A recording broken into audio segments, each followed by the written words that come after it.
¿Y si aprovechamos el aire de la tarde para conversar? La radio nos invita a encontrarnos y la ocasión se presta para que charlemos de todas esas cosas que de verdad importan.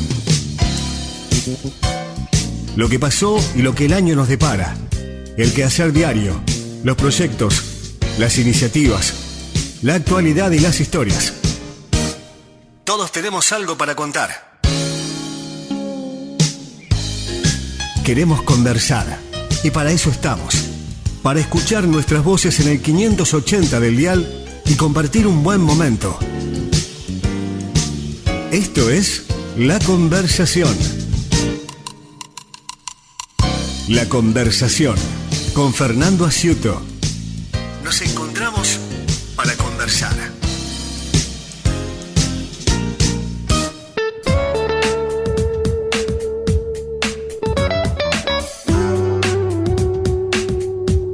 ¿Qué tal? ¿Cómo les va? Bienvenidos a una nueva edición de La Conversación.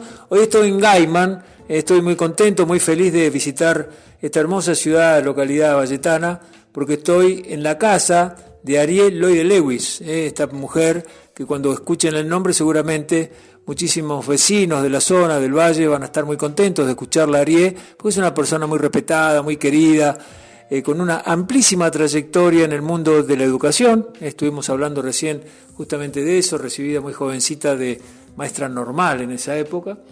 Y bueno, después desarrolló toda su vida en los colegios de la zona.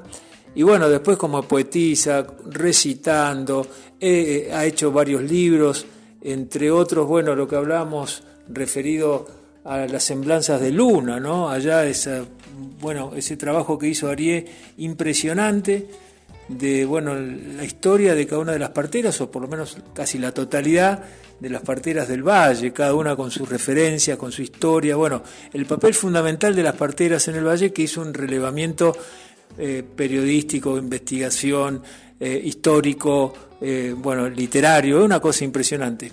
Y después, en los Estados ni que hablar, desde toda la vida también participando con varias medallas, varios lauros, y también otros libros que ella nos va a ir contando, desde el aula hasta las matas, entre las matas, donde nos va a contar también, esto fue presentado hace un tiempo en Trelew, desde el aula entre las matas, que fue presentado allí en el Museo Regional Pueblo de Luis, en una nueva edición que se hizo, porque este libro fue realizado hace varios años ya, y lo presentaron con Diego Gatica allí, con la gente de la municipalidad, que tuvo la amabilidad de presentarlo en el público también. Así que vamos a hablar un poco de la historia de Ariel Lloyd Lewis y por supuesto muy contentos de estar aquí en este lugar.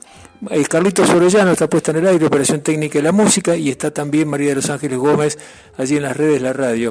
Todos los programas de La Conversación salen en LU20 YouTube. Aquellos que tengan ganas de escucharlos, de compartirlos, después de cada una de las ediciones se sube a internet, allí en LU20 YouTube, donde pueden escuchar cada uno de los programas, lo cual agradecemos y mucho, pero es para compartir con familia, con amigos. Está muy bueno, la verdad que muchas visitas y estamos muy contentos. Hablando de visitas, gracias Ariel por recibirnos. ¿Cómo anda? Hola Fernando, un gusto de tenerte de visita en mi casa. La verdad que es un lugar fantástico, Gaiman está cada día más lindo, ¿no? Sí, Gaiman es un lugar muy especial, tranquilo, por lo menos en esta zona. Y es lindo estar acá en tu programa de La Conversación. Ariel, estábamos hablando un poco de la historia suya personal, cuando muy jovencita decide estudiar allí en Trelew, en el Colegio Nacional, que tiene que ver también, y lo traigo porque cuando cumplió 100 años, el Colegio Nacional se hacía la referencia también a toda esa etapa, donde era el único, o uno de los únicos, por no decir el único, colegio donde se podía estudiar, y venía gente de distintos lugares de la provincia y de la zona para poder estudiar maestro. Fue UIEF muy importante, el Colegio Nacional, pero en esa época casi único para estudiar, por lo menos por estos lugares, ¿no? Sí, acá en Chubut era el único en ese momento. Se podía estudiar, el ciclo básico, y después nos derivaban a la escuela comercial. El bachiller se hacía a la mañana, el magisterio a la tarde y la escuela comercial. Y después secundario, en esa época no había otro, porque también había existido anteriormente, ¿no es cierto?, desde 1906, la escuela intermedia acá en Gaiman. Pero esa escuela en el año 53 dejó de funcionar y volvió a funcionar después, más tarde, y hasta hoy día, ¿no es cierto?, que es una escuela muy prestigiosa. Claro. Pero, por ejemplo, para estudiar, para magisterio, era la única en Trelew. Claro. ¿Usted nació con la vocación, sabía que iba a ser maestra? Sí, de chica siempre jugaba a ser maestra, no sé si tenía el objetivo, pero sí, es que no teníamos tampoco muchos, no había otras escuelas, otros modelos que uno pudiera pretender, ¿no es cierto? Queríamos ser como la maestra que teníamos en la escuela. Bueno, de la coincidencia me contaba que después usted hizo la escuela, me va a contar también esa infancia en Brinkrum, ¿no?, si no me equivoco, y luego después va como maestra de ese lugar. Fue una cosa bastante común en la Patagonia, por lo menos en las personas que uno habla, porque los maestros estaban durante muchos años en el mismo grado, las escuelas se componían con planteles educativos que era básicamente una selección mayor que no se movía, un equipo titular donde no había ningún cambio, o sea, ¿y qué pasa? Después tenías maestros que tenían a los papás, a los hijos, a los nietos como alumnos, ¿no?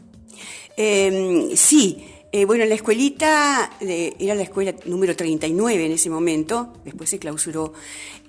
Allí hice mi primer grado y primero superior, que en ese tiempo existía, ahora ya no existe. Y allí mismo hice mi primer año como docente.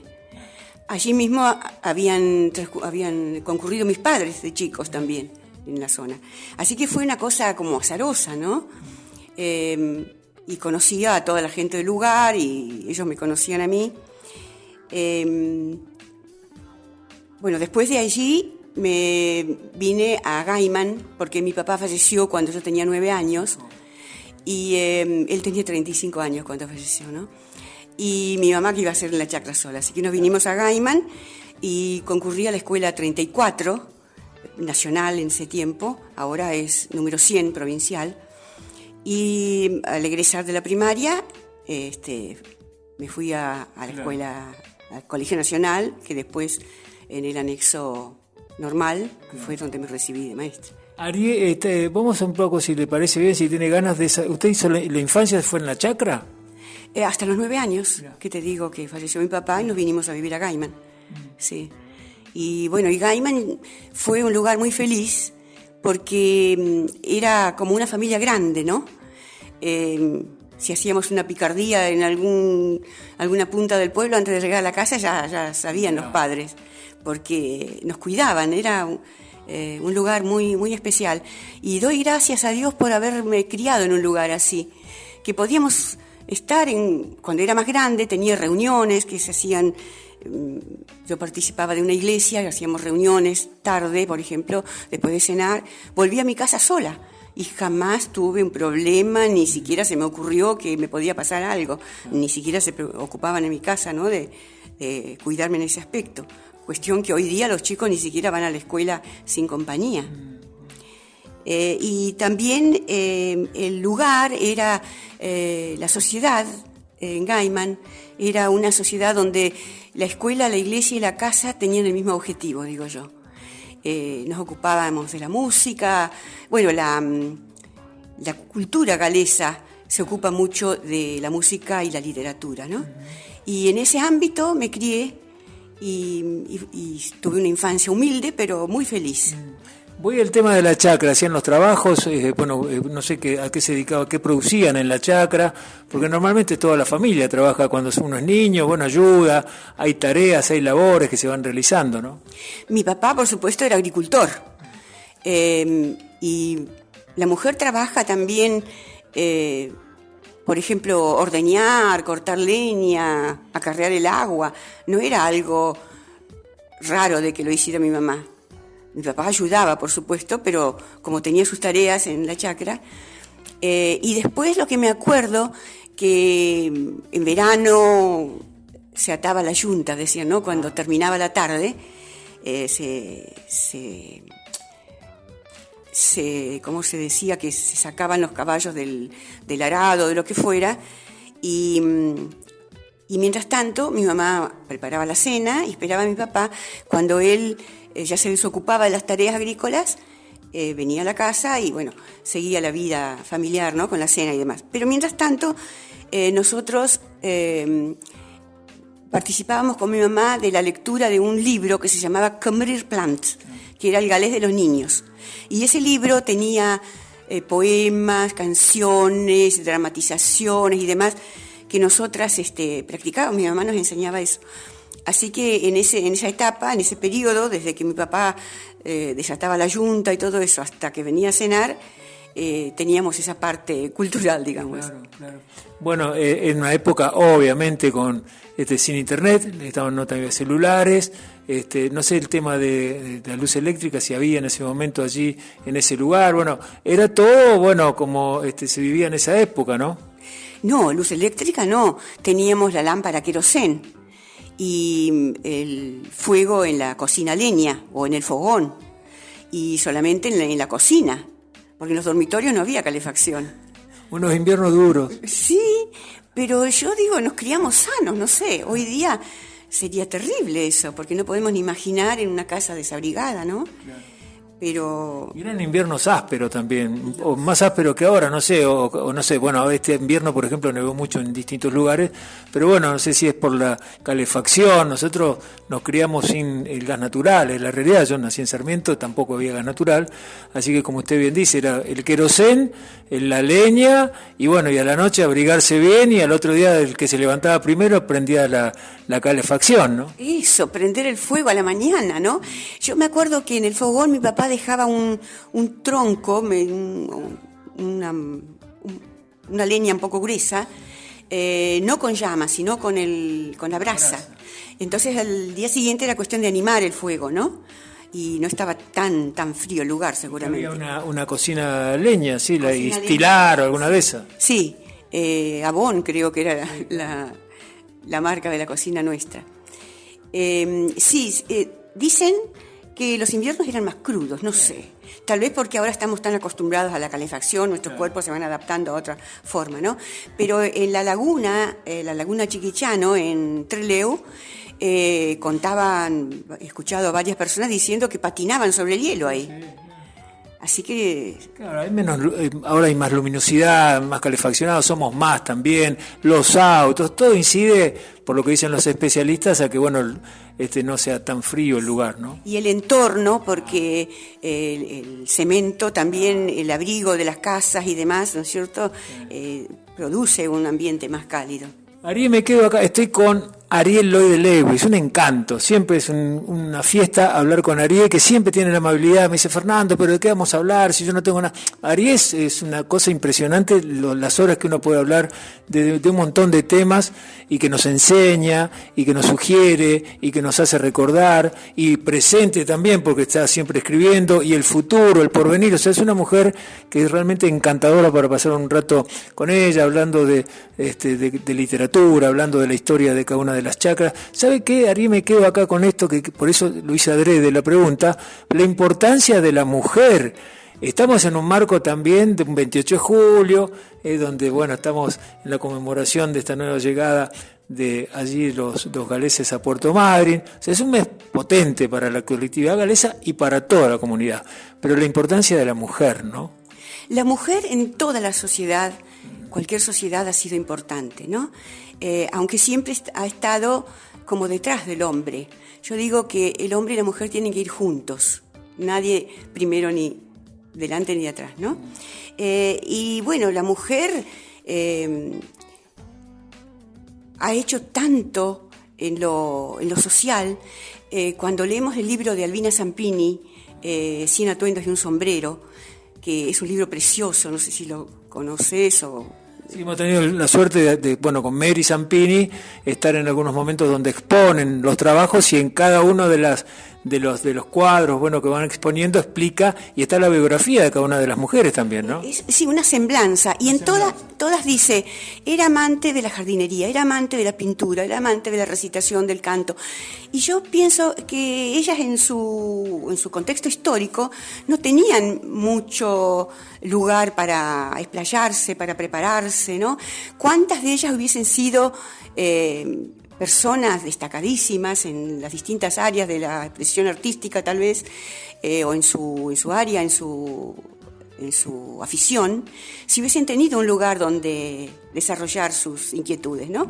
Sin embargo, tuvieron que estar, se sentían tal vez que era su lugar, ¿no? Estar en la chacra, ayudando al esposo, a la familia, muchísimas veces en los primeros tiempos con familias numerosísimas, y su vida transcurría en el hogar, cuidando a la familia, cosiendo la ropa de la familia, en un tiempo hasta la ropa de los varones lo hacían las esposas, y se guardaba la mejor ropa para la capilla, que era lugar, no sé si el Stedbo tal vez, no sé si habría en ese tiempo algún concierto, algún lugar especial, pero no se usaba esa ropa diariamente.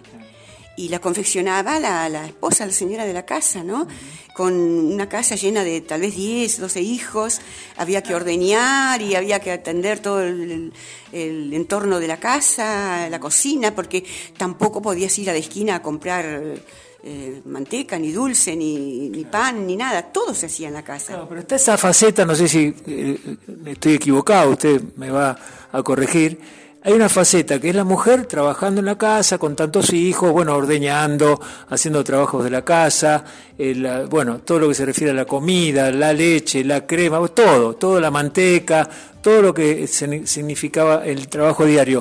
Y paralelo a eso, se daba ese tiempo, no sé cómo, usted me lo va a contar en primera persona, para recitar, para escribir, para cantar en un coro, ¿cómo no? Para, bueno, todo esto no hacía también. Sí, bueno, mi mamá fue en una etapa un poco posterior a la que yo te contaba recién, ¿no? Pero sí, en mi casa se le daba mucha importancia a la poesía. Mi abuela recitaba, mi mamá recitaba. Y nosotros, como te decía recién, se cultivaba la poesía también y lo que te contaba recién. Y bueno, nosotros siempre recitábamos en la capilla, porque en la capilla también, además de la actividad religiosa, había siempre reuniones literarias musicales, o si no sociales también, ¿no? A veces era como un mini Stedbo, lo que ahora se llama mini Stedbo, lo que antes se llamaba Kurznedol, o sería una reunión literaria, ¿no? Y ahí nos preparábamos como un pequeño Stedbo, donde había un programa para recitar. Y si no, había, acá en Gaiman, me acuerdo que semanalmente casi, o cada 15 días, había reuniones sociales, donde se servía un té, las señoras llevaban cada una sus partes, sus tortas, sus sándwiches, lo que sea, y después un concierto. Y cada uno expresaba ahí lo que tenía, los chicos siempre teníamos algún poema, o alguna canción, o alguna dramatización. Y así es como íbamos creciendo en ese ámbito, ¿no? Cultivando esas cosas que las amamos siendo grandes. Bueno, Ariel, tenemos que ir a una pausa. Me están indicando una pausa urgente. Ariel Lloyd de Lewis con nosotros, este gran encanto que tenemos acá de persona que nos está contando parte de su vida, bueno, compartiéndola. Es tan bondadosa Ariel que nos está contando también estas facetas personales. Tenemos que ir a una pausa y ya volvemos. Gracias, ya volvemos. Sumate a la conversación por LU20.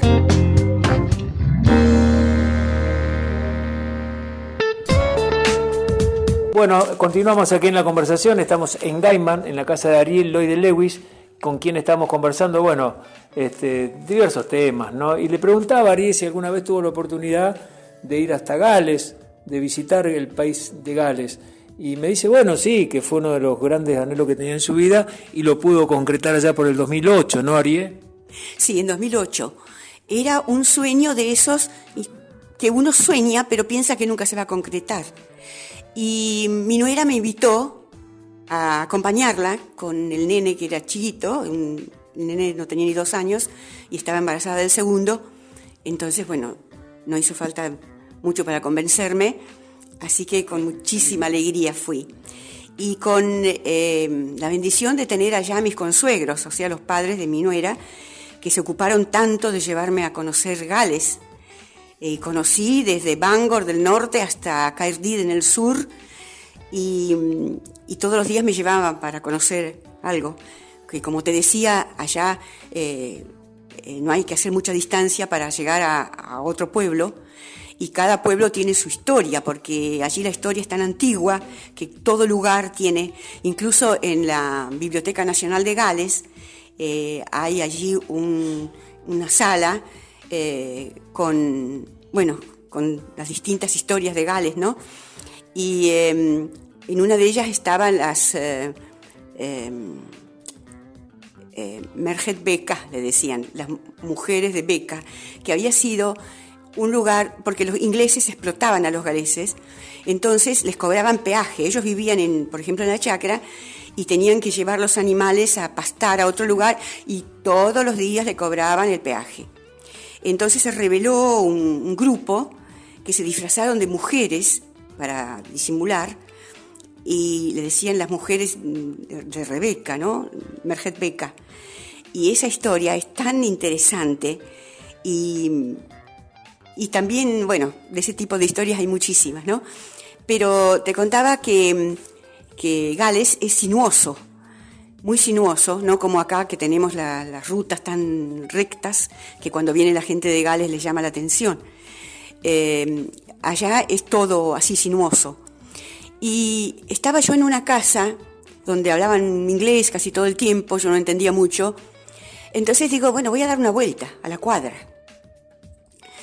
Y yo pensé que las cuadras eran como acá, pero resulta que caminé un trecho que era bastante largo y doblé en un lugar, una esquina, y quise doblar en la otra como para volver, pero resulta que hacía un trecho y era una calle ciega, es decir, que no se podía seguir, ya terminaba. Entonces volvía yo, desandaba el lugar, seguía un trecho y hacía otro tramo, y me pasó así varias veces. Y ya me había perdido, y empezaba a lloviznar. Y digo, ¿cómo hago para volver? Porque tampoco sabía el nombre de la calle, la casa donde estaba. Bueno, entonces digo, voy a intentar volver. Y desanduve un tramo, y bajé donde me pareció, en una esquina donde pude bajar, y llegué a un lugar desconocido. Y digo, acá dicen que en el norte se habla más el galés. Y le pregunto en galés, porque sabía el nombre de las personas, ¿no? Pero el nombre de la calle ni nada sabía. Y le digo, ¿os reúnen a Bot Taylor Brin Williams? Y me dice, ¿ustedes hablan galés? Me dice, sí, hablamos galés. Entonces les pregunté. Y dice, no los conocemos. Y yo recordaba que en esa calle había una escuela que se llamaba Abercasek. Y le digo, ¿y la escuela Abercasek? Ah, sí, está en esta calle. Dice, siga nomás. Bueno, y seguí por esa calle y encontré finalmente la casa. Pero me había dado un susto y mi nuera ya había salido a buscarme. Era horrible porque no tenía nombre ni conocía nada, ¿no? Esa es una anécdota. Sí. Me contaba, estoy con Arié Lloyd Lewis aquí en su casa, y me contaba que tuvo la oportunidad de ir a Escocia por un tema familiar también, que si tiene ganas de compartirlo me parece muy interesante, porque es una historia de arraigo y de desarraigo también que involucró a una tía suya, ¿no? Sí, en Escocia, en Glasgow, vivía una tía, una hermana de mi mamá, con ya 95 años en el 2008, y ella había sido enfermera en el Hospital Británico, había conocido allí a un marino escocés y se habían casado. Entonces ella desde que se casó, que habrá sido más o menos en el 52, se fue a Escocia y nunca más volvió. Y ya ahora su hijo había venido ya 2 veces a la Argentina, pero no le permitían viajar por su edad, así que nunca más la pudimos ver. Y la conocí allá en Glasgow, que fue también una emoción muy, muy grande. Arié, y también siempre tenemos el comentario de la gente que ha tenido la oportunidad de ir a Gales, de lo bien recibido que son, y que hablar de la Patagonia, cuando uno habla que viene de estos lugares, la gente es sorprendida, muy amable, son todos y conocen también, o por lo menos tienen una referencia de lo que significa la colonia galesa en el Chubut, ¿no? Sí, para ellos somos como parte de la familia que se fue a otro lugar, ¿no? Recuerdo que estaba en Llanfairpwllgwyngyllgogeryr, que es esa estación con el nombre más largo del mundo, ¿no? Y ahora es una especie de shopping, y había un café allí, y fui yo con Catherine Williams, una de las maestras que estuvieron acá, y había un lugar muy lindo y me gustaba recorrer para comprar algo.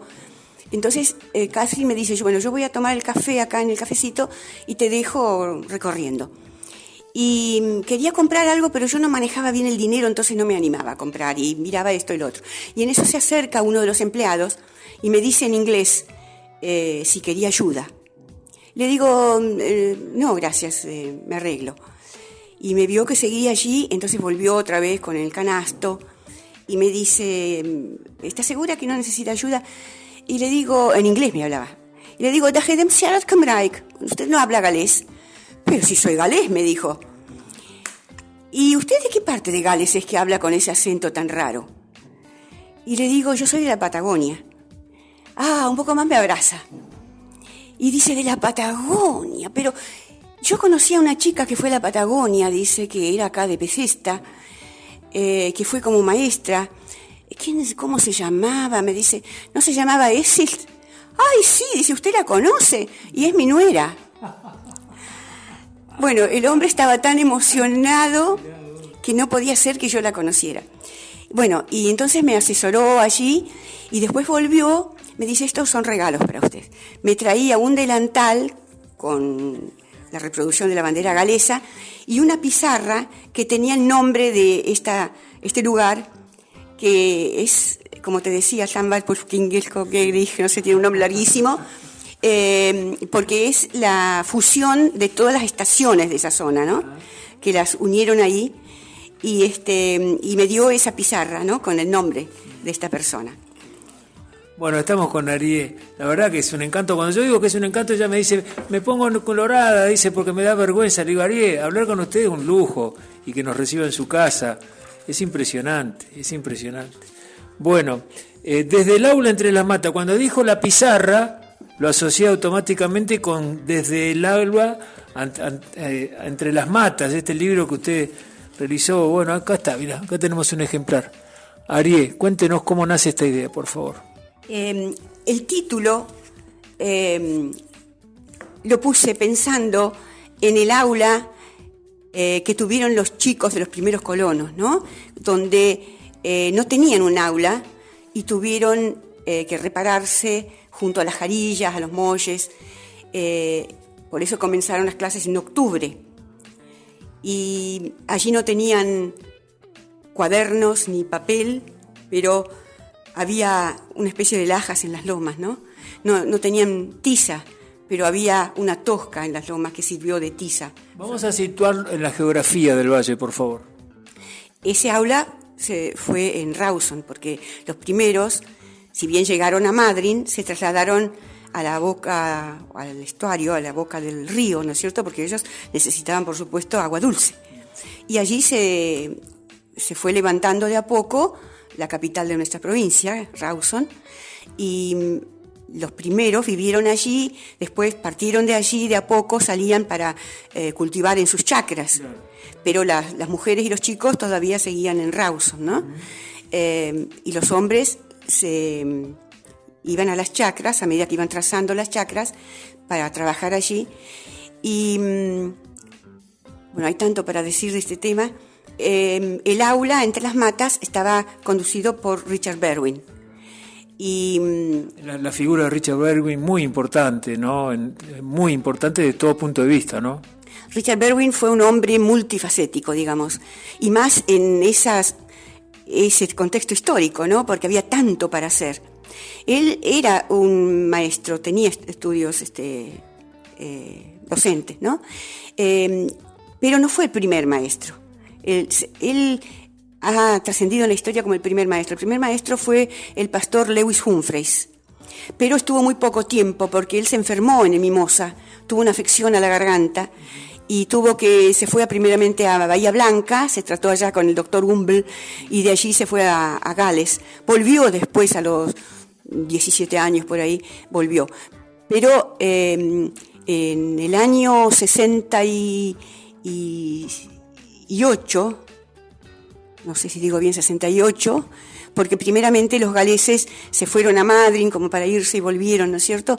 Entonces ya al arraigarse acá, ya pensaron en la escuela definitivamente, porque al principio habían hecho sus casas y demás y tenían una casita para la escuela, porque en un periódico en Gales, en febrero de 1866, se publicó que entre las casitas que habían levantado había una casita para la escuela atendida por el pastor Lewis Humphreys. Pero después de esto, ellos se fueron a Madrid, volvieron, y las casitas las habían quemado los aborígenes, los habitantes primitivos, digamos, ¿no? Porque, hay distintas versiones. Algunos dicen que cuando las casas quedaban sin habitantes, ellos creían que tenían malos espíritus, entonces, y hay otras versiones, ¿no?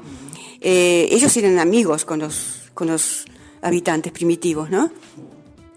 Entonces, también vinieron chicos, después con el tiempo, venían chicos con las tribus, en el invierno venían a la costa y algunos de los chicos quedaban acá con los galeses para ir a la escuela. Entre ellos está Quinquel, el hijo de Galatz. Ariel, con respecto al libro, ¿no? Usted habla del índice, de cómo era también la cantidad de maestros que hubieron, haciendo también una reseña de todo lo que ocurría en ese momento, pero la importancia que tiene la educación. Usted habla ya que en octubre de ese mismo año de 1865, del 866. 66. En el 65, entre las casitas, había una casita para la escuela. Pero después, como se fueron y volvieron, hubo ahí un intervalo, fue en el 68 que los padres le pidieron a Berwin que se ocupara de la educación, y en octubre del 68 comenzó esa escuelita entre las matas, que le dio título a mi libro.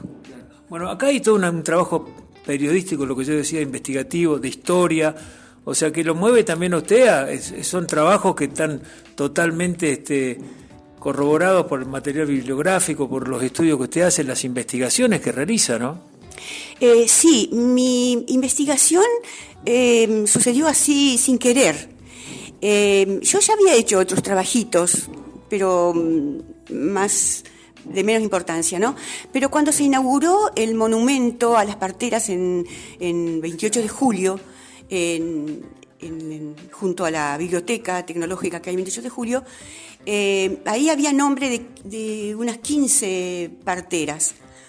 Y yo pensé, en el futuro no van a saber ni quiénes son estas personas. Así que se me ocurrió buscar a qué familia pertenecían, cuándo habían nacido, así un trabajo un poquito periodístico, de estadístico. Pero a medida que iba investigando, iba conociendo algo más de sus vidas, de lo que les gustaba hacer, de lo que habían hecho, algunas les gustaba escribir, otras les gustaba cantar,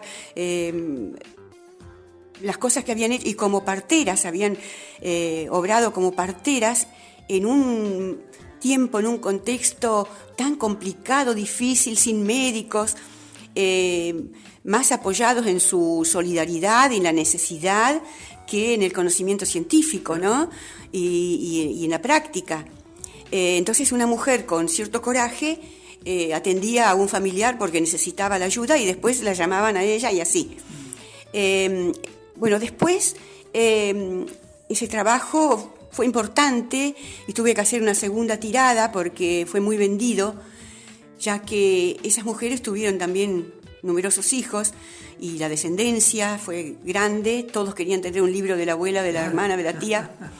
Y aparte, abarcó también Trelew, abarcó toda la zona, porque no solamente fue por este lugar, sino fue en distintos lugares del valle, ¿no? La mayoría de las parteras de esa época. Sí, yo quise abarcar las maestras del valle, las parteras del valle, pero claro, me involucraba mucho, ¿no es cierto? Algunas también se habían trasladado a la cordillera, pero sí, fue grande. 52 nombres recogí al fin. Y también pude hablar con mujeres de la etnia tehuelche y mapuche. Y esta posibilidad también que quería compartirla, tenemos que ir a una pequeña pausa, Ariel, pero lo cierto es que nosotros teníamos que comentarle que la posibilidad por allí de hablar en primera persona con mucha gente que realizó estos trabajos, con la familia, o sea que eso también indudablemente te da un marco muy, muy importante, ¿no? Para poder, digamos, ir con esta exactitud de cada uno de los datos. Esto da un panorama bastante interesante. Hay que investigarlo, como usted decía, porque hay que ir a hacerle las notas, hay que ir a las casas, hay que recorrer el valle. Bueno, hay gente que desgraciadamente había fallecido, pero estaban los familiares, ¿no? Sí, la mayoría de ellas ya no existía, porque yo abarqué un periodo hasta 1940 y tantos, porque es cuando empezaron a venir las parteras profesionales. Entonces, el trabajo que yo hice es de las mujeres que se animaban a hacerlo por solidaridad, ¿no? por necesidad, que fue un periodo muy importante y de mucho coraje. Y aparte de ahí, usted me lo ha contado y lo he leído en su libro, de que se quedaban, o sea, los llamaban, iba la familia y se instalaba directamente en alguna de las chacras, ¿no? Algunas parteras tenían lugar en su casa. Entonces, cuando las señoras calculaban que estaba por nacer el bebé, se quedaban en la casa de la partera. Y otras veces iba la partera a la casa, si no era muy lejos, iba la partera a la casa. A veces el periodo de parto era largo, porque no había métodos para inducir ni nada de lo que hay hoy, ¿no? Entonces empezaba el trabajo de parto y la señora, la partera, se quedaba 2 o 3 días. Inclusive la llevaba, usted me contaba también que la llevaba el marido, normalmente en el carro la llevaba, también ayudaba, ¿no? Sí, la iban a buscar, generalmente el que tenía un coche tirado por caballo, y si no iba a caballo. Y la partera a veces yo conocí una partera que tenía un sulky, pero tenía el caballo siempre cerca de la casa porque un familiar tenía que atar el caballo. Imagínense el tiempo que demoraba, ¿no? Para llegar. Y yo nací en invierno, en julio, así que yo me imaginaba el otro día cómo sería el invierno en que nací. Según me decía mi familia que había nevado también. Así que... ¿Usted le tenía una partera? Una partera que afortunadamente vivía en la misma chacra. Así que me lo imaginaba a mi papá en la madrugada, que parece que me anuncié en la madrugada, que fue a buscar a la partera con la nieve o frío, no sé lo que hacía, para atenderme, ¿no? Me preguntaste algo que ya me fue por la No, hablábamos en líneas generales de que los maridos la acompañaban a las parteras, que se tenían que quedar en sus casas también por allí, porque bueno, se dilataba el trabajo de parto hasta que nacían, era toda una historia. Hay una historia, porque claro, yo hablé con las familiares, casi todas, ¿no? Había 3 parteras que vivían cuando yo hice. La señora de Genderosa, acá en Gaiman, sí. La señora Lesta Riz, que aún está con nosotros, y la señora Olwen Davis, que ella falleció. Y las demás no. Pero me contaban de una señora, una partera el 28 de julio, que... la iba a buscar el señor de la casa, la iba a buscar muy a menudo, ¿no? Todos los años casi, ya iban por el niño número 11. Entonces le dice la partera, bueno, señor Samarreño era el apellido, ¿por qué no controlan un poco la natalidad? Bueno, cuando lleguemos a la 12ª vamos a parar, dijo. Bueno, el número 12 llegó. Fue a buscar la partera, resulta que no pudo cumplir con su promesa. Eran mellizos. Bueno, Ariel, tenemos que ir a una pausa, y la parte final ya del programa. Ya volvemos con Ariel Lloyd de Lewis. Nos encontramos para conversar. La conversación por LU20. Parte final de la conversación de hoy, estamos con Ariel Lloyd de Lewis, aquí en Gaiman, una tarde hermosa en la ciudad de Gaiman. Y bueno, nos queda muy poquito tiempo y muchos temas por comentar, que seguramente no va a ser la última vez que venimos hasta Gaiman para hablar con Ariel, porque es tanta la trayectoria desde el punto de vista, lo que decíamos al comienzo, educativo, toda la vida también trabajando en las escuelas, cómo poetiza, recitando, la participación en los steadbooks. Bueno, también en el círculo allí con la gente, con el grupo literario Encuentro. Bueno, y estábamos mirando este libro, ¿no? Juguemos en el bosque, Ariel, por ejemplo, ¿no? Sí, es un librito que presentamos ahora en la Feria del Libro. Hay 5 cuentos para niños que está promocionado por la Biblioteca Berwin de Gaiman, por el Departamento de Literatura Infantil y Juvenil de Buenos Aires y por la Academia de Literatura Infantil y Juvenil también de Buenos Aires. Son cuentos relacionados con la historia regional. Bueno, muchos años, yo cuando dije el círculo, dije, y me iba a referir al círculo bárdico también, ¿no? Bueno, sí, formo parte del círculo bárdico, Gorce de Uladva. Acá tenemos la plaza lítica cerquita, ¿no? Y siempre el jueves, antes de la celebración del Istedvot, se hace la procesión desde la Capilla Bethel hasta la plaza lítica. Claro. Es muy linda esa ceremonia también. Claro. Bueno, un alto honor también, ¿no? Pertenecer al círculo, ¿no? Sí, es un honor realmente, y cada año hay nuevos integrantes. Siempre se pretende que los nuevos integrantes tengan alguna relación con el idioma galés, que fue uno de los propósitos por los que vinieron acá los inmigrantes, ¿no? Para defender su historia, sus costumbres y su idioma. Bueno, el Grupo Literario Encuentro no podemos dejar de comentar por lo menos esta larga historia. Son amigas seguramente y amigos con la gente que compone el Grupo Literario Encuentro. Aprovechamos a mandar un gran saludo a Cecilia Glassman también, ¿no? Sí, Cecilia es la promotora, ella siempre con muchísima inquietud, siempre promoviendo situaciones nuevas en el taller del escritor, y en el grupo literario nos reunimos en el Ventana a la Palabra una vez por mes. Ahora tenemos en agosto, el 21 de agosto, tenemos el próximo, donde vamos a rendir homenaje a Virgilio Zampini. Así que esa reunión del Ventana a la Palabra va a estar dedicado a Virgilio Zampini. Bueno, tampoco puedo dejar de preguntarte por el Istedvot, porque la verdad que ustedes son quienes han mantenido a través de los años, como tanta gente, esta llama encendida allí de todos los años en octubre, normalmente el mes de octubre, entre Leu, en distintas localidades de la zona, entre Belín como no también, en Puerto Madryn, donde se realiza este tipo de certamen, únicos en el país, y donde usted es una de las partícipes siempre allí encumbrada, que está con la recitación, con la poesía, ganadora también de muchas medallas, así que no puedo dejar de preguntarle, Ariel. Sí, bueno, el Istedvot es parte de mi identidad, digamos, porque desde niña, cuando empecé a hablar, me parece que me enseñaron un poema para el Istedvot. Sí, ahora tenemos un Istedvot en Trevelin y también en Madryn. Ahora el próximo 10 de agosto se celebra el Istedvot Mimosa en Madryn. ¿Qué significa para usted un Istedvot? A ver, toda esa previa, la preparación, la familia, es un acto impresionante. Bueno, no sé, el Istedvot es un alto en el camino a lo largo del año, ¿no? Cuando éramos chicas había que preparar vestidos para el Istedvot, siempre cuando había que resolver algo en mi casa yo le decía a mi esposo, bueno, lo hacemos antes del Istedvot o después del Istedvot, y él me decía cosas, bueno, el Istedvot era un hito, ¿no? Habría que arreglar algo en la casa, bueno, después del Istedvot, por ejemplo. Sí, el Istedvot, desde niña he participado, creo que nunca he faltado al Istedvot, para mí es parte de mi identidad, lo mismo que decía el otro día, el Grupo Literario Encuentro también es parte de mi identidad, ¿no? Y todo lo relacionado con la cultura chubutense.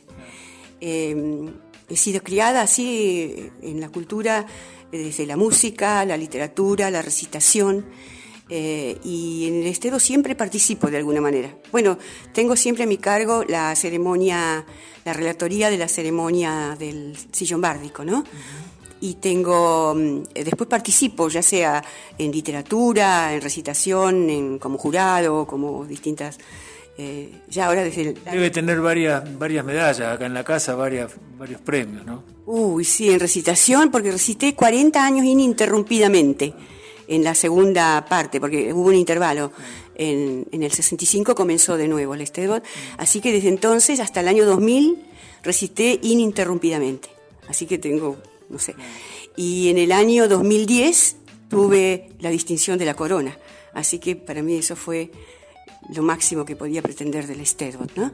Y las medallas sí son de la competencia de la Asociación San David. Claro. Ariel, también tengo que hacer un punto en base a toda la trayectoria suya como educadora, con tantos años en la escuela pública de la zona, en distintos lugares, también lo que significa el Stable yo estoy, digamos, sorprendido con la cantidad de jóvenes, por ejemplo, en Gaiman, que se presentan para participar del Stable. Es impresionante. Bueno, el Estebo de la Juventud se celebra en Gaiman y es presenciar el Estebo de la Juventud es algo que nos transporta espiritualmente a un ámbito completamente ajeno a la realidad, ¿no? Ver los jóvenes que suben, que bajan del escenario, que interpretan distintas cosas, que tanto mueven las tarimas como que recitan o cantan o dramatizan, participan, siempre hay uno que gana la medalla de plata que se le da al poeta. Es algo maravilloso. Y bueno, los chicos de Gaiman tienen acá la escuela de música, de ahí surgen también muchos de los chicos, ¿no? Pero también ahora se presenta el programa en distintas escuelas de la zona. Así que vienen los coros o vienen interpretaciones distintas de las competencias de distintas escuelas de la zona. Claro. Ariel, bueno, y la escuela, tenemos que decir, y tenemos que hablar de la escuela, lo que significa para usted tantos años allí, frente al grado y también como parte directiva, ¿no? Sí, yo, amo los niños y me preocupa mucho cuando veo que en algunos aspectos, los que venimos de la vieja escuela vemos cosas distintas.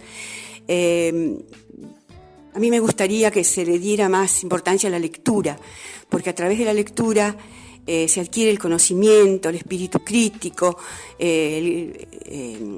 se aprende a pensar, a conocer distintas cosas, a expresarse, a ampliar el vocabulario, porque si bien la tecnología nos ayuda muchísimo, ¿no?, en muchísimos aspectos, pero veo que el vocabulario se va reduciendo, la expresividad, la expresión literaria es otra.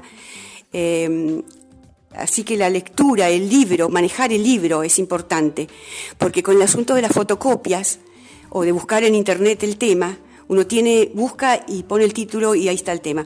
Pero en el libro hay que buscar en el índice, mientras se busca el tema, se encuentran otros temas que nos interesan, entonces va ampliando un poco el conocimiento. No es un conocimiento específico, ¿no? Manejar el libro es importante. Bueno, después los cambios de programa también, que no hubieron a través de la historia, que usted fue partícipe también porque tuvo que ir adecuándose a los nuevos momentos, ¿no? Sí, hay chicos que se presentaba un programa y no se terminaba y se cambiaba por otro y así. Hay chicos que han salido de la escuela sin saber desenvolverse bien en la literatura y en la escritura y en la escritura, ¿no? No, en la lectura y escritura, y también en los conocimientos básicos de la aritmética, de la matemática. Muchos chicos les ha truncado el aprendizaje para la vida, y lo triste es que los que pagan las consecuencias de esos cambios son los chicos, ¿no? Bueno, Ariel, nos queda 2 minutitos de programa y queríamos referirnos a lo que significa Desde el aula entre las matas, ¿no? Este gran libro que usted ha escrito, como tanto, bueno, y la poesía, y tantos años de escribir en antologías, en participar en distintos lugares, bueno, todo lo que venimos hablando. Va a quedar en pie una nueva invitación para la conversación antes del fin del año, porque tenemos mucho para hablar con usted, pero agradecerle infinitamente este momento que la verdad es un placer poder compartir.